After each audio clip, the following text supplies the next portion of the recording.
I know it's fun sometimes just to leave little things in the air for people to spot, but can we mark out about your top for a little while? Sure. You're a fan, isn't it nice? Amazing. Do the theme for me, Thomas. Rocco's Modern Life. Rocco's Modern Life.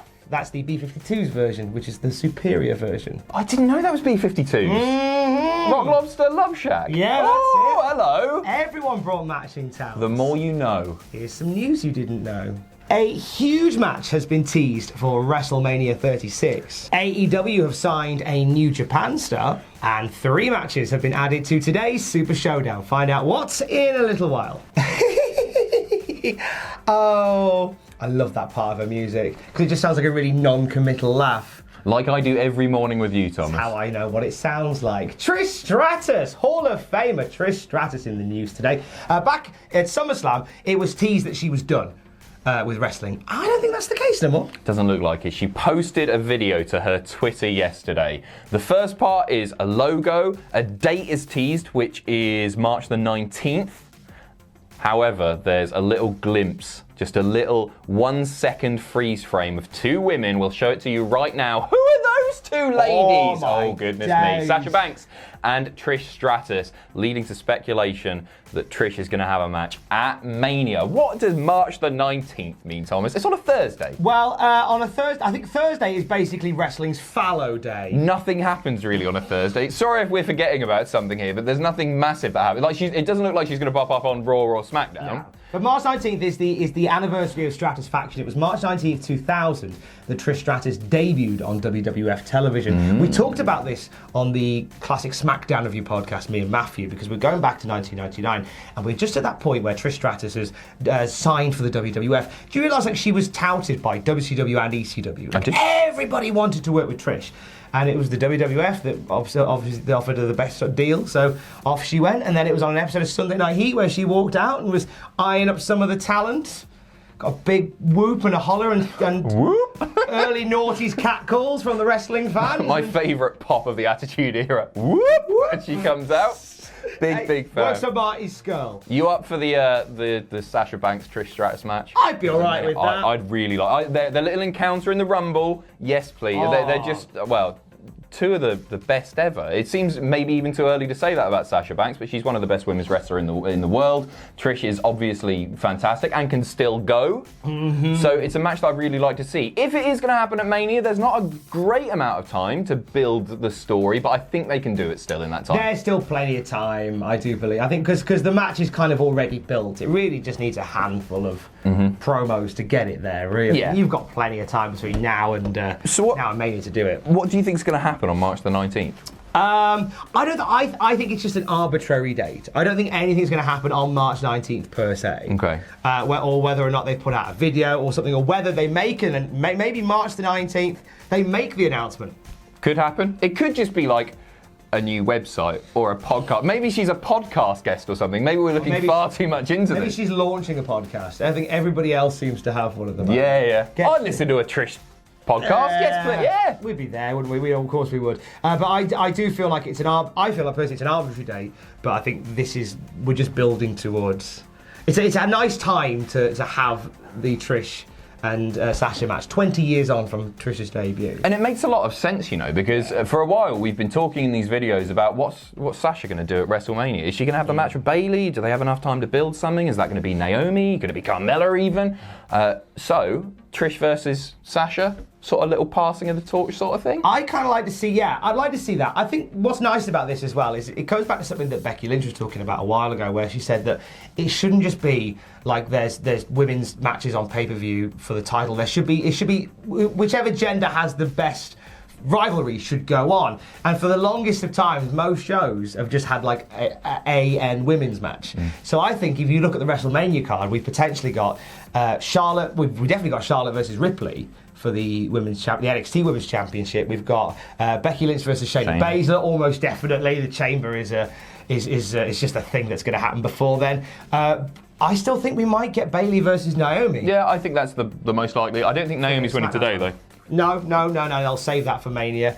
And then adding Sasha and Trish, that's 4 really strong women's division matches. Agreed. I think it's going to be great. Really strong. A lot to get excited about. Yeah. Everybody dies. not my words, the words of the chairman of Schwarzkopf. And the words of Lance Archer, who is now, as of now, All Elite Adam Pacitti. So this was announced yesterday. Lance Archer has officially been signed by AEW. Now, this comes following the podcast with JR, where he said AEW, they're very much on the lookout for talented big guys. One of the names that was mentioned was Brody Lee, formerly Luke Harper, but they've got one right here. This is something I'm really excited about, and I think he'll do a lot of good in AEW. This is the first time that Lance Hoyt / Lance Archer has been on a full-time American contract, I believe, since his ill-fated run in WWE as Vance Archer. So welcome back. Yeah, welcome back. Honey, I'm home. He got hired as a result of Hoyt Mania in TNA Wrestling way back in like the early noughties. But he was kind of, I am old, so I remember this time. He was like a meme before a meme. Like there were Hoyt Mania signs in the crowd. He was the original Charlie Bit My Finger, but in wrestling terms. He truly was. He truly was. And because of this like furore around this talented, athletic, big lad, WWE were like, we want him. But then they proceeded to, as he came through the door, I believe he dipped his feet in some chlorine and all the talent drained out through the bottom. Oh, that's not fair. That was WWE's fault. I'm not having that. He's done great things in New Japan as well. I meant charisma. But that's down to WWE, and that's not down to Lance Archer. It was genuinely, it did feel like that he had like it felt like he had a lot of his personality stripped away. Like again, it's that whole ethos of WWE where they go, if it's not ours, then it's no good, we're going to build from the ground up. But they just didn't really get Vance. So away he went, and he built himself a career in Japan, teaming with Davey Boy Smith Jr., multiple-time tag team champion over there. Just before he left, as a result of flight issues and all sorts of other things, he became the IWGP US champion. Thanks, Moxley. Thank you very much, John Moxley. Lost it back to Moxley in a very memorable Texas death match at Wrestle Kingdom Fantastic. Yeah. I really enjoyed that. So he really went out on a high Yes. from New Japan. And there he is in AEW. He's going to be such a good fit. I agree. It's been rumoured for some time, so I'm very excited to see him join the company. Where do you see him in the company, in the pecking order? Dark Order, mate. Yeah, Dark Order. He's with one Matt of- Hardy and right, Rebby Hardy. They've chucked him into the pool of red herrings for who is leading the Dark Order. I believe they mentioned everybody dies with regards to something from the Dark Order. It's going to be underwhelming. I almost want it to be underwhelming now. Do you know what? I want it to be someone really silly. Norman Smiley, get in here, doing the wiggle. Yes, Come on please. down. There's something weird about us as wrestling fans. We're kind of sort of masochistic, and it's like. And Sam was the same yesterday. I know he was. He was. Do you know what? Mwah, finest form I've ever seen that man on. Where he was like, I want Goldberg just to batter the Fiend tonight at Super Showdown because I want to see the world burn. and here we are going, oh, we really hope the Dark Order leader is underwhelming. I want it to be, no, underwhelming is the wrong word. I want it to be funny. I want it to be like Matt Hardy would be fantastic. Even Raven I could get on board with. Lance, fine as well. But if somebody comes out and it's Steiner. Oh! It should be Steiner. There you go. The best talker in the biz. God damn it. Rick, not Scott. Scott's rubbish. No, it needs to be Rick Steiner, without a doubt. Yeah, so obviously he's been teased with that, but I think whatever he does, I think he will really shine in somewhere like AEW. Introduce a mid-card title, put it straight on Lance. Whoa! Big boy title, give it to Lance. And we are mere hours away from our regular trip to Saudi Arabia for Super Showdown. It's lucky they're in the country because the coronavirus has apparently stopped anyone coming in. Oh, the last time they couldn't get out, this time they almost didn't get in. Hi, jeebus. So it's happening tonight. A couple of extra matches have been hoyed in there at the last minute. That's right. Who knows if these are going to be on the pre-show or not? I would suggest at least one of these will be. However, 3 new matches have been announced. First of all, we've got Angel Garza versus Humberto Carrillo. We've got the Viking Raiders versus Luke Gallows and Carl Anderson. In fact, sorry, that is confirmed for the pre-show. The other one on the main card, get the Mansoor excited. Yes! Poor Dolph Ziggler. Mansoor versus Dolph Ziggler. And I just want to say here, I really like Mansoor. Big fan of Mansoor. And I think when he's popped up in NXT, the guy's shown a lot of charisma. He's got good on the mic and everything.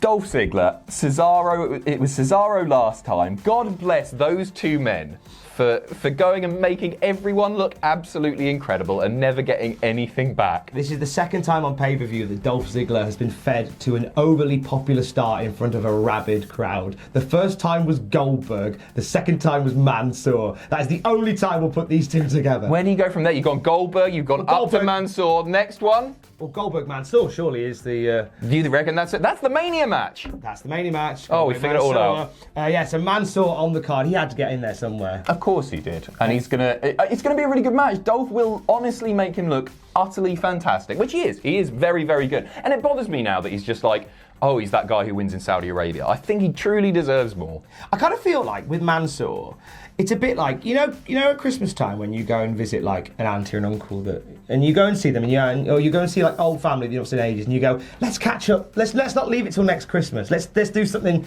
like in the new year, and then inevitably you don't, and then Christmas rolls round again and you go, oh, we'll definitely do something before Christmas next year. I feel like this with Mansoor, like every time Mansoor wrestles they go, we'll definitely do something before the next Saudi show, and then other stuff gets in the way and go, oh, we forgot again. You're not meant to do that with family, you do that with old friends, Tom. Oh, you don't go, Auntie Sylvia, let's not wait until Christmas. Sorry. Give your auntie a phone call after we finish this video, Tom. What are you playing at? I'm going to ring my Uncle Emrys after this. I've not spoken to him in a while.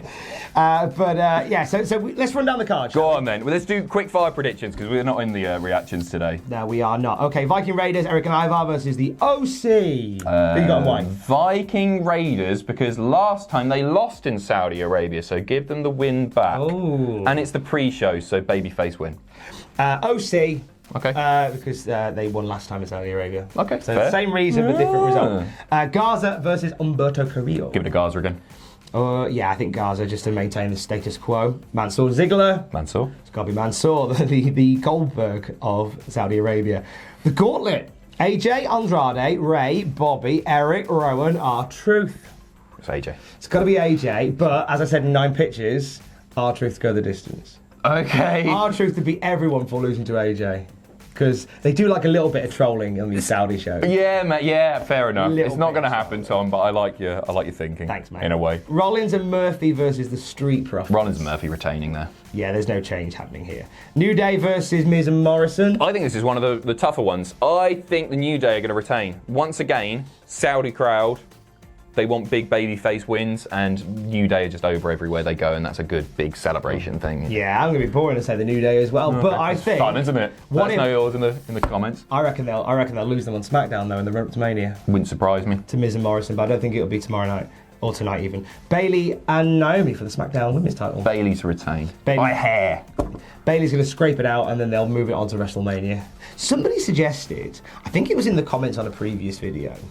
Somebody suggested sack Tom. No, somebody suggested to the reason like we're getting Brodus Clay and Cameron back in the mix, Bayley to do a This Is Your Life for Naomi.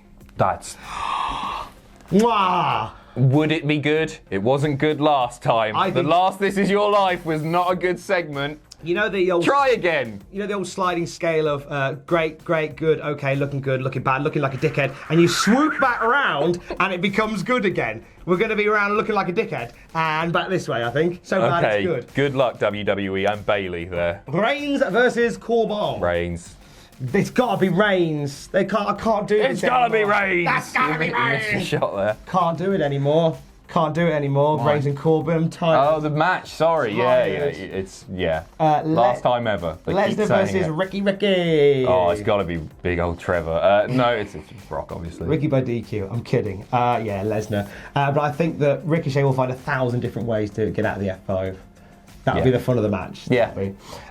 Wyatt versus Goldberg. I just think they're going to do it. I really do. I hope I'm wrong. I pray I'm wrong.